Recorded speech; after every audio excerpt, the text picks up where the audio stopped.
मैं रेखा Rawat from GWPC Sanganer. आज हम equipments and material for screen printing के बारे में जानेंगे। जैसा कि हमने पहले ई लेक्चर में पढ़ा था, पहले वाले में प्रिंटिंग टेबल के बारे में, स्क्रीन फ्रेम्स के बारे में, स्क्वीजी के बारे में, आज हम उसके आगे के इक्विपमेंट्स एंड मटेरियल के बारे में जानेंगे। मैश मैश एक वोवन फैब्रिक होता है जिसमें मेनी क्लोजली स्पेस्ड वूल होते हैं। इसे स्क्रीन फ्रेम पर स्ट्रेच करके लगाया जाता है। इसके द्वारा कलर डिजाइन एरिया से निकलकर फैब्रिक पर प्रिंट होता है। जैसा कि इस इमेज में दिख रहा है, ये एक फैब्रिक है और इसे हमने स्क्रीन पर स्ट्रेच कर रखा है। ये फैब्रिक मैश कहलाता है। इस मैश के थ्रू, इसके ओपन प्रिंटिंग एरिया के थ्रू कलर पास होता है, जिससे हमारे फैब्रिक पर डिजाइन के अकॉर्डिंग कलर आता है। इसे हम मैश कहते हैं। मैश का सिलेक्शन करते समय मैश काउंट का ध्यान रखना पड़ता है। मैश साइज, मैश मेजरमेंट या मैश काउंट एक ही बात होती है। इसको हम इस प्रकार से डिफाइन कर सकते हैं कि मैश के पर स्क्वायर इंच में जितने भी वार्प और वेब थ्रेड इंटरलेस करते हैं उसको हम मैश काउंट कहलाते हैं। उस नंबर को हम मैश काउंट कहलाते हैं। जैसे फाइन मैश जो होता है, 100 काउंट से 500 काउंट तक के मैश को हम फाइन मैश कहलाता है। वो बहुत ज़्यादा फाइन होता है, उसमें ओपन प्रिंटिंग एरिया ज़्यादा होता है। और 40 to 100 काउंट मैश जो होता है वो कॉर्शर मैश कहलाता है। Higher the mesh count, higher number of small holes are in the mesh, best for printing very detail design. अगर मैश काउंट ज़्यादा होता है तो उसमें क्या होता है कि high number of small holes होते हैं। ये जो होल्स होते हैं इनकी संख्या क्या होती है, ज़्यादा होती है, लेकिन साइज कैसा होता है, छोटा होता है।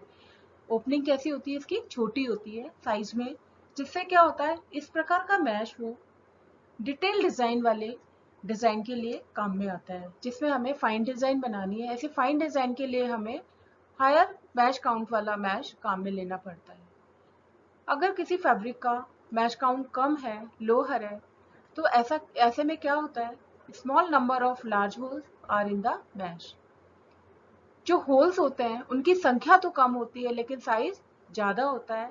तो ऐसे मैश ब्लॉक के डिजाइन को प्रिंट करने के लिए काम में लिए जाते हैं।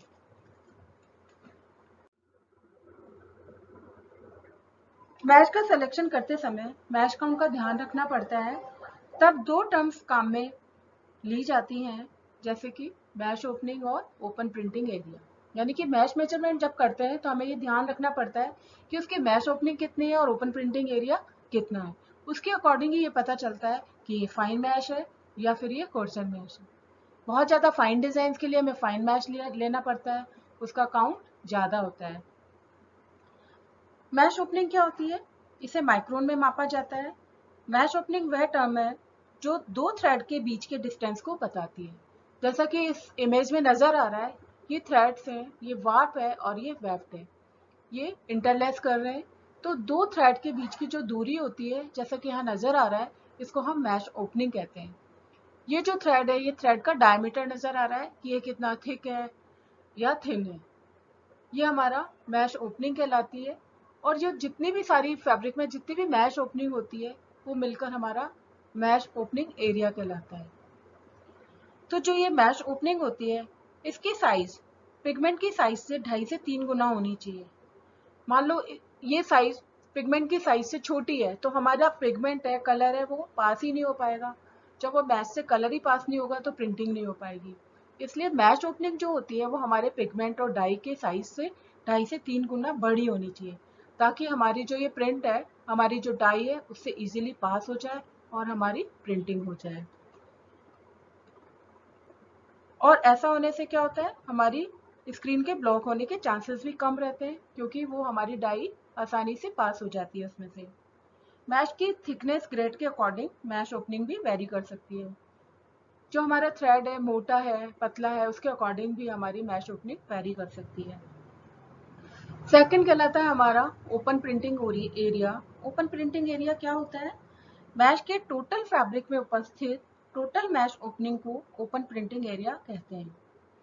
कि हमारा जितना भी मैश का जो भी पूरा फैब्रिक है उसमें जितने भी हमारी ओपनिंग्स हैं, तो टोटल ओपनिंग्स को हम क्या कहेंगे, ओपन प्रिंटिंग एरिया कहते हैं। हैवी ड्यूटी मैश की तुलना में लाइट क्वालिटी मैश में ओपन प्रिंटिंग एरिया ज़्यादा होता है। यानी कि फाइन क्वालिटी के मैश में ओपन प्रिंटिंग एरिया क्या होता है, ज़्यादा होता है बजाय कोर्सर के। मैश भी दो प्रकार के थ्रेड से बनते हैं, जैसे मोनोफिलामेंट मैश और मल्टीफिलामेंट मैश। जो मोनोफिलामेंट मैश होता है उसके वो जो फैब्रिक बनता है वो सिंगल थ्रेड के द्वारा मोनोफिलामेंट फैब्रिक मैश तैयार किया जाता है वीव करके। जबकि मल्टीफिलामेंट में क्या कहते हैं, फाइन स्ट्रैंड लेते हैं, उनको ट्विस्ट किया जाता है पहले, फिर ट्विस्ट करने के बाद जो थ्रेड्स होता है उससे वीव करके जो फैब्रिक तैयार करा जाता है वो मल्टीफिलामेंट कहलाता है। जो मोनोफिलामेंट मैश होते हैं, जो सिंगल स्ट्रैंड से बनते हैं, के द्वारा वीव करके बनते हैं, उनसे हम फाइन डिजाइन वाले काम में इसको ले सकते हैं, फाइन डिजाइन के लिए काम में ले सकते हैं, शार्पर प्रिंट के लिए हम इसको काम में ले सकते हैं। जबकि मल्टी फिलामेंट मैश में हम ब्लॉकी डिजाइन जो होती हैं जिसमें ज्यादा डिटेलिंग नहीं होती, उसके लिए हम मल्टी फिलामेंट मैश काम में लेते हैं। यहाँ पे हमें कोड नजर आ रहा है मल्टी फिलामेंट का, और मोनोफिलामेंट में देख रहे हैं हम सिंगल स्ट्रैंड लिए गए और इसमें हम ट्विस्ट करके तैयार किया गया है। जो सिंथेटिक मैश होते हैं वो मोनोफिलामेंट और मल्टीफिलामेंट दोनों प्रकार के होते हैं। और मल्टीफिलामेंट मैश जो होता है, जैसे कॉटन है, ऑर्गेंडी मैश है, सिल्क मैश है, ये मल्टीफिलामेंट कहलाते हैं। मोनोफिलामेंट मैश में जो एब्रेशन रेजिस्टेंसी होती है बहुत अच्छी होती है, जबकि मल्टीफिलामेंट मैश में नहीं होती है। यहाँ हम तीन प्रकार के मैश के बारे में पढ़ेंगे, डिफरेंट टाइप्स ऑफ मैश के बारे में पढ़ेंगे, cotton organdy mesh, silk mesh और synthetic mesh. Cotton organdy mesh जो होता है ये बहुत चीपेस्ट मैश होता है, मल्टी फिलामेंट होता है, ये ऑर्गेनिक इन नेचर होता है। इससे कॉर्सर प्रिंट प्राप्त करने के काम में ले सकते हैं इसको हम। इसकी डिसएडवांटेज होती है इसमें इलास्टिसिटी नहीं होती है, इसकी स्ट्रेंथ भी पुअर होती है। जब हम स्ट्रेचिंग करते हैं, यानी कि मैश को जब हम स्क्रीन में लगा के स्ट्रेच करते हैं, तो उस समय इसमें हमें हल्का गर्म पानी छिड़का जाता है, लेकिन स्ट्रेचिंग के बाद इसे धोना नहीं चाहिए, क्योंकि अगर हम इसको धो लेते हैं तो इससे क्या होता है, इसमें स्लैकनेस आ जाती है, इसलिए इससे बहुत ज़्यादा अच्छे रिजल्ट नहीं मिलते हैं। इसको बहुत ही कम काम में लिया जाता है और बहुत पहले ही काम में लिया जाता था, आजकल इसे काम में नहीं लिया जाता। सिल्क मैश, सिंथेटिक मैश से पहले सिल्क मैश को काम में लिया जाता था। ये ऑर्गेनिक इन नेचर होते हैं, मल्टी फिलामेंट होते हैं। ये भी ऑर्गेनिक इन नेचर होने के कारण इसमें भी अगेन हुई कि ये मॉइस्चर को एब्जॉर्ब कर लेते थे, जिसके कारण इसमें स्लैकनेस आ जाती थी। स्लैकनेस आने के कारण इससे अनइवन प्रिंट प्राप्त होते थे। लेकिन अगर सिल्क मैश को बहुत ही केयरफुली हैंडल किया जाए तो हम इससे गुड रिजल्ट भी प्राप्त कर सकते हैं। सिल्क मैश जो मार्केट में अवेलेबल होता है उसकी ग्रेड तीन तरीके के ग्रेड में मिलता है, उसकी तीन तरीके की ग्रेडिंग होती है। एस के नाम से मिलता है, एक्स और double x. X for standard, x for medium और डबल एक्स मतलब हैवी ड्यूटी मैश। अगर कहा जाए कि एक 16x मैश है और एक 16 डबल एक्स मैश है, यानी कि एक तो स्टैंडर्ड 16 स्टैंडर्ड मैश है और एक 16 हैवी ड्यूटी मैश है, तो इसमें ओपन प्रिंटिंग एरिया किसमें ज़्यादा होगा? तो जाहिर है जो स्टैंडर्ड मैश है उसमें ओपन प्रिंटिंग एरिया ज़्यादा होगा बजाय हैवी ड्यूटी मैश के, जिसमें कि थ्रेड भी थिक होता है। तो स्टैंडर्ड मैश हमारा फाइन डिजाइन के लिए काम में आएगा, और हैवी ड्यूटी मैश यानी कि 16 डबल एक्स मैश जो होगा वो हमारे ब्लॉकी डिजाइन के लिए काम में आएगा। सिंथेटिक मैश, सिंथेटिक मैश की बात करें तो जो ये दोनों प्रकार के होते हैं, मल्टीफिलामेंट भी और मोनोफिलामेंट भी। जो हमारे पॉलिस्टर नायलॉन मैश होते हैं ये हमारे मल्टीफिलामेंट और मोनोफिलामेंट दोनों प्रकार के बनाए जाते हैं। अगर हमें फाइन डिटेल डिजाइन बनानी होती है तो मोनोफिलामेंट मैश काम में लिए जाते हैं। अगर ब्लॉकी डिजाइन होती है तो हम पॉलिस्टर वाले भी हम मल्टीफिलामेंट मैश को काम में लेते हैं। सिंथेटिक मैश की ग्रेडिंग भी निम्न प्रकार से होती है। ये मार्केट में निम्न ग्रेड से मिलते हैं, निम्न प्रकार से मिलते हैं, एस, एस, एम, टी और H D. S for light quality mesh, M for medium, T for heavy और H D for extra heavy duty mesh. अगर हम 100S और 100HD मैश की बात करें तो HD मैश जो होता है वो तो एक्स्ट्रा हैवी ड्यूटी मैश कहलाता है। तो ओपन प्रिंटिंग एरिया किस में ज़्यादा होगा? अगेन 100 मैश में open printing area 100 HD mesh की तुलना में ज़्यादा होगा। इस प्रकार से मैश हो गया ये। अब हम बात करें क्लैम्प्स। क्लैम्प्स क्या होते हैं? जब हम स्ट्रेचर पर उसको स्क्रीन को लगाते हैं स्ट्रेचिंग के लिए, तो उस समय स्ट्रेचिंग स्क्रीन को होल्ड करने के लिए क्लैंप्स की जरूरत पड़ती है। क्लैंप्स के थ्रू हम स्क्रीन को होल्ड करते हैं, लगाते हैं इसको दोनों तरफ से इस प्रकार से, ताकि हम फैब्रिक की स्ट्रेचिंग तरीके से कर सकें। आजकल मॉड स्ट्रेचर का यूज करने लग गए हैं, जिसमें कंप्रेसर की जरूरत पड़ती है और 52 पाउंड्स का प्रेशर इसमें अप्लाई करना पड़ता है। इस प्रकार से ये क्लैंप्स हमारे स्क्रीन प्रिंटिंग में काम आते हैं। Racks for drying. Racks for drying, screen racks fabric की ड्राइंग करने के लिए यूज किया जाता है। यह आयरन या वुड से बना वर्टिकल फ्रेम होता है। जैसा कि हमने देखा है कि बड़ी बड़ी फैक्ट्रियों में बाहर की ओर ऐसे बड़े बड़े एंगल्स और फ्रेम बने होते हैं, जो लकड़ी के भी होते हैं और मेटल के भी होते हैं, और जिनमें फैब्रिक हैंगिंग पोजीशन में लगा हुआ होता है। यानी कि रैक्स हमारे ये आयरन या वुड से बना वर्टिकल फ्रेम होता है, जिस पर फैब्रिक को सूखने के लिए लटका दिया जाता है। एयरिंग की जरूरत प्रिंटिंग से पहले भी पड़ती है, प्री ट्रीटमेंट के बाद भी पड़ती है, आफ्टर प्रिंटिंग भी पड़ती है और आफ्टर ट्रीटमेंट के बाद भी पड़ती है। नेचुरल डाई से जब हम प्रिंटिंग करते हैं तो उस केस में एयरिंग बहुत जरूरी होती है, और उन डाइज के केस में जिनके लिए ऑक्सीडेशन बाय एयर जरूरी होता है, उस केस में भी फैब्रिक की एयरिंग जरूरी होती है। आजकल एयरिंग के लिए जो रैक्स होती हैं वो डिफरेंट डिफरेंट तरीके की अवेलेबल होने लग गई हैं, जैसा कि यहाँ हमें इस इमेज में नजर आ रहा है। और यहाँ हम देख रहे हैं कि एक ये पुराना मेथड है, जिसमें कि फैक्ट्रियों के बाहर इस तरीके से फैब्रिक को हैंग करके इस तरीके के फ्रेम बने हुए होते हैं, रैक्स बनी होती हैं, और उसमें डाल दिया जाता है। Printing paste, printing ink and printing paste. इस स्क्रीन प्रिंटिंग को हम पेपर पे, लेदर पर, प्लास्टिक आदि पर कर सकते हैं। इसके लिए हमें प्रिंटिंग इंक और कंपाउंड्स की जरूरत पड़ती है। यानी कि सरफेस पर निर्भर करता है जिस पर हमें प्रिंटिंग करनी होती है, कि हमें पेपर लेना है या फैब्रिक लेना है या लेदर लेना है। उसके अकॉर्डिंग हमारी इंक, हमारा पेस्ट डिफरेंट डिफरेंट होता है। जब हम किसी फैब्रिक पर प्रिंट करते हैं तो हमें फैब्रिक के प्रकार के अनुसार डाई और पिगमेंट का सिलेक्शन करना पड़ता है। जैसे वेट डाई है, रिएक्टिव डाई है, डायरेक्ट डाई है, रैपिड है, एटसेट्रा। स्क्रीन प्रिंटिंग से प्रिंट करते समय हमें सिंथेटिक गम या बाइंडर का यूज करना चाहिए, क्योंकि अगर हम नेचुरल गम ले लेते हैं प्रिंटिंग पेस्ट बनाने के लिए तो उससे क्या होता है, स्क्रीन ब्लॉक कर देता है वो। इसलिए हमें सिंथेटिक गम का या बाइंडर का को काम में लेना चाहिए। पेपर प्रिंटिंग जब हम करते हैं तो उसके लिए हम पीवीसी इंक का यूज करते हैं। इस प्रकार से प्रिंटिंग पेज तैयार होते हैं, शेड के अकॉर्डिंग अलग अलग तैयार किया जाता है, जिसमें एक डायर होता है। डायर अपने बहुत ही परफेक्ट होता है कलर को बनाने के लिए।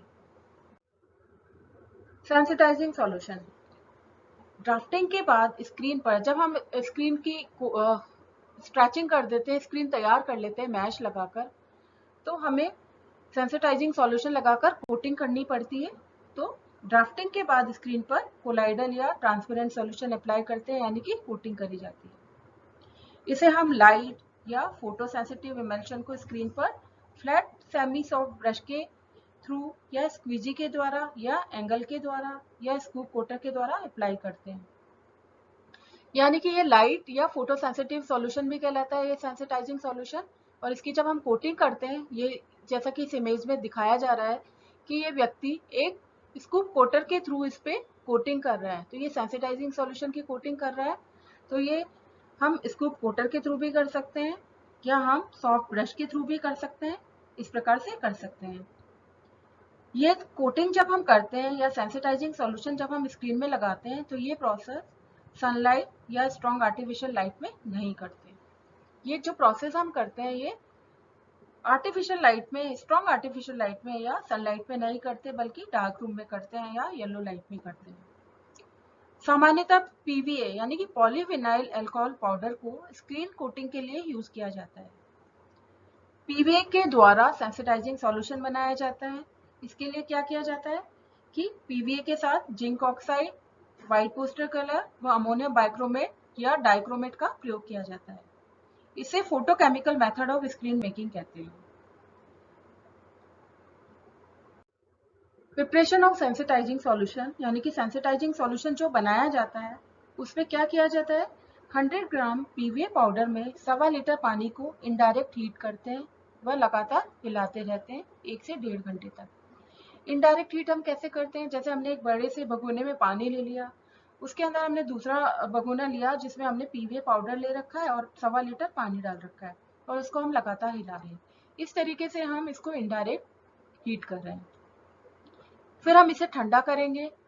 फिर ठंडा करने के बाद इसमें हम 20 ग्राम अमोनियम बाइक्रोमेट और व्हाइट पोस्टर कलर डालेंगे, 3-4 ड्रॉप्स डालेंगे उसकी यहाँ पे हम, और जिंक ऑक्साइड डालेंगे। इस प्रकार से हमारा ये सेंसिटाइजिंग सॉल्यूशन तैयार होता है, जिसे हम हमारे कॉलेजेस में भी तैयार करते हैं स्क्रीन कोटिंग करने के लिए। इसको हम फोटोकेमिकल मेथड भी कहते हैं स्क्रीन मेकिंग का। इसमें जो हमने ये इंग्रेडिएंट्स लिए हैं, जैसे जिंक ऑक्साइड लिया है, व्हाइट पोस्टर कलर लिया है, अमोनियम बाइक्रोमेट लिया है, इनका फंक्शन क्या होता है? जिंक ऑक्साइड जो होता है ये पेस्ट को केमिकल रिएक्टिविटी देता है तथा एंटीबैक्टीरियल रेजिस्टेंस भी देता है। व्हाइट पोस्टर कलर का काम क्या होता है? व्हाइट कलर पोस्टर हमें ट्रांसपेरेंसी देता है, जैसे हमने ड्राफ्टिंग मार्क्स लगाए वो हमें आफ्टर कोटिंग भी विजिबल हो, इसलिए इसको डाला जाता है।